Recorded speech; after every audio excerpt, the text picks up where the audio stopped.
Thank you for joining me for part 3 of the story that inspired me to become a human remains detection dog handler.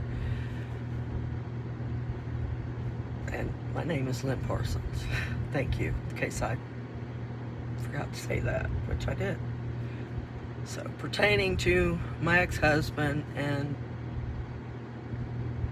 his lover. She was charged with trafficking meth and went to rehab for a month. They wanted her to go 2 months, but somehow they let her out to continue hurting people and selling drugs. When her husband finally divorced her, she got pregnant with one of mine and my ex's co-workers.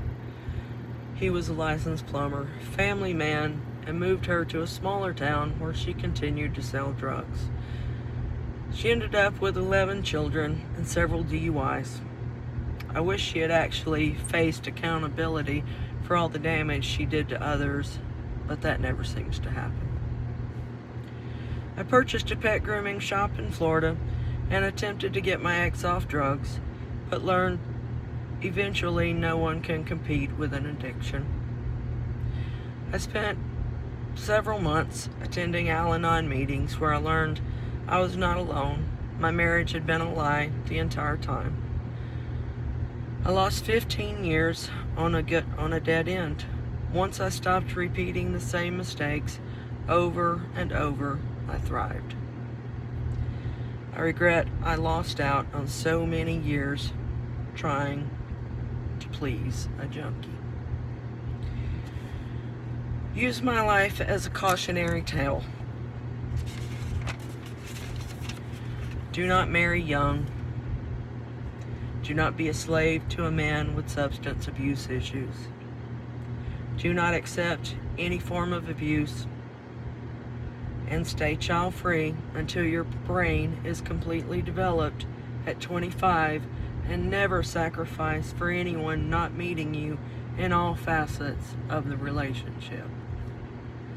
My abusive husband inspired me to become a cadaver dog handler in both his utter hatred for children and the fact I barely survived the marriage.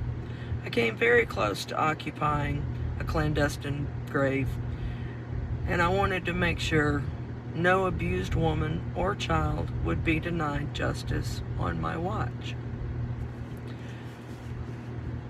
So, this completes part 3 of the story of how I became a cadaver dog handler and found meaning in my life after having wasted it. My life didn't start until I became a dog handler. It was a tragedy up until that point, but it was a tragedy that I was not alone in, that people understood. And once I understood what was actually going on and the dynamics of trauma bonds, addiction, and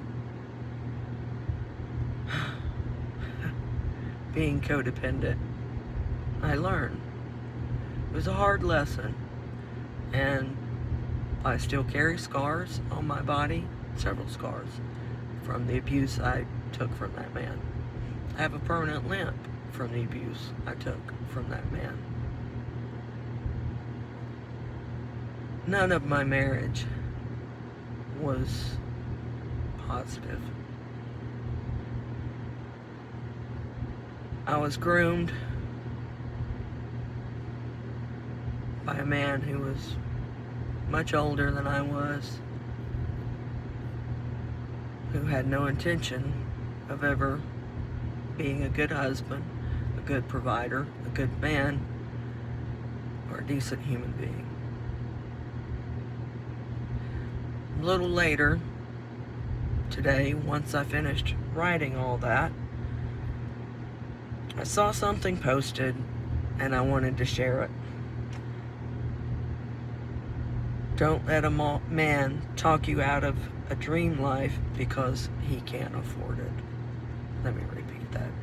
Don't let a man talk you out of a dream life because he can't afford it.